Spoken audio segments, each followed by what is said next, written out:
স্বাগতম নিউজ বাংলার আজকের বিশেষ বুলেটিনে। আমি বাপ্পি আছি আপনাদের সাথে। আজকের শীর্ষ সংবাদ, ঘুরে গেল যুদ্ধের মোড়, ট্রাম্পের হুঙ্কারে অবশেষে খুলে গেল হরমুজ প্রণালী, কমেছে তেলের দাম কিন্তু অন্যদিকে দেশে বাড়ছে হামের তাণ্ডব, সাথে থাকছে সীমান্তে রহস্যময় মৃত্যু আর সালিশে কৃষক হত্যার মতো চাঞ্চল্যকর সব খবর। বিস্তারিত দেখুন আজকের পুরো ভিডিওতে। শুরুতেই আন্তর্জাতিক খবর। গত কয়েক মাস ধরে পৃথিবী যে আতঙ্কে ছিল, আজ এসেছে তার স্বস্তির বার্তা। ইরানের পররাষ্ট্রমন্ত্রী জানিয়েছে হরমুজ প্রণালী এখন সব বাণিজ্যিক জাহাজের জন্য উন্মুক্ত। তবে মার্কিন প্রেসিডেন্ট ডোনাল্ড ট্রাম্প সাফ জানিয়ে দিয়েছেন, চুক্তি 100% না হওয়া পর্যন্ত অবরোধ সরবে না।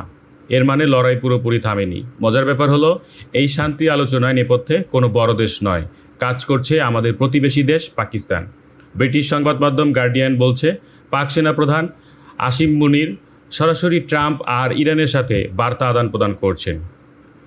জাতীয় সংকট, হামের তাণ্ডব ও অব্যবস্থাপনা বিষয়ক সংবাদ।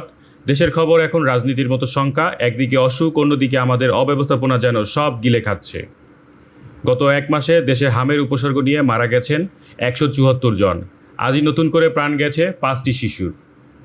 প্রশ্ন উঠছে, হাজার হাজার মানুষ আক্রান্ত হচ্ছে, কিন্তু আমাদের চিকিৎসা ব্যবস্থা কি আদৌ তৈরি? পটুয়াখালীর ডাক্তার শঙ্কর প্রসাদের ঘটনাই দেখুন। সরকারি গাড়ি তেলের বরাদ্দ না থাকায় মোটরসাইকেলে গিয়ে আজ তিনি দুর্ঘটনায় কোমায়।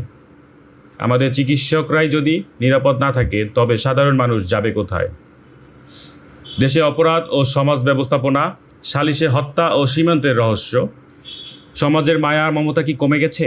চট্টগ্রামের মিরসায় এক প্রতিবন্ধী ছেলেকে মারধরের বিচার চাইতে গিয়ে কৃষক শফিউল আলমকে প্রাণ দিতে হলো। সালিশের মধ্যেই তাকে পিটিয়ে হত্যা করা হয়েছে। এটি কি বিচার ব্যবস্থার উপর অনাস্থা, নাকি পেশি শক্তির দাপট? একই সাথে মহেশপুর সীমান্তে ইছামতি নদী থেকে মিলল গুলিবিদ্ধ লাশ। এটি বিএসএফের গুলি নাকি অন্য কিছু? রহস্য এখনও কাটেনি। অন্যদিকে ইতালি লোভে লিবিয়ায় পাচার হওয়া যুবক মিনহাজের মা বাবার কান্না থামছেই না। 32 লাখ টাকা দিয়েও তারা জানেন না তাদের পরিবারের তাদের সন্তান বেঁচে আছেন কিনা। জ্বালানি সংকট নিয়ে সরকার বলছে সব ঠিক আছে, কিন্তু এনসিপি নেতা হাসনাত আবদুল্লাহ বলছেন ভিন্ন কথা। আজ তাকে কুমিল্লায় দেবীদারের সাধারণ মানুষের হাতে মোমবাতি তুলে দিতে দেখা গেছে। দেশে বিদ্যুৎ নেই, তাই এই মোমবাতি বিতরণ যেন এক নীরব কিন্তু কড়া প্রতিবাদ। বিশেষজ্ঞরা সতর্ক করেছেন, আমরা আমদানি নির্ভর জ্বালানির উপরে বেশি ঝুঁকে পড়ছি, যা দেশের ভবিষ্যৎকে অন্ধকারের দিকে ঠেলে দিচ্ছে। আমাদের দেশীয় পদ্মা নদীর মাছ ও শিক্ষার প্রতিশ্রুতি। রাজবাড়ির দৌলদিয়ায় জেলেদের জালে ধরা পড়েছে বিশাল দুটি কাতলা মাছ। 95,000 টাকায় বিক্রি হওয়া এই মাছ দুটি দেখতে ঘাটে রীতিমতো ভিড় জমে গিয়েছিল। অন্যদিকে শিক্ষামন্ত্রী জনাব মিলন আজ পরিষ্কার জানিয়ে দিয়েছেন, মেধাবীরাই গড়বে আগামীর বাংলাদেশ। শিক্ষক নিয়োগের কোনো রকম কারচুপি বা দুর্বলতা তিনি অনুবীক্ষণ যন্ত্র দিয়ে দেখবেন বলে হুঁশিয়ারি দিয়েছেন। হজযাত্রীদের উপহার ও বিদায়ের ব্যাপারে হজযাত্রীদের জন্য শুভেচ্ছা উপহার পাঠিয়েছেন প্রধানমন্ত্রী তারেক রহমান। আজ রাতে তিনি হজ ফ্লাইটে উদ্বোধনী করবেন। দর্শক, আজকের শেষ প্রশ্ন আপনার কাছে, হরমুজ প্রণালী খুলে যাওয়ার পর কি বিশ্ব অর্থনীতি ঘুরে দাঁড়াবে? আর দেশে হাম পরিস্থিতি সামলাতে সরকারের কি করা উচিত? আপনার মতামত নিচে কমেন্টে জানান।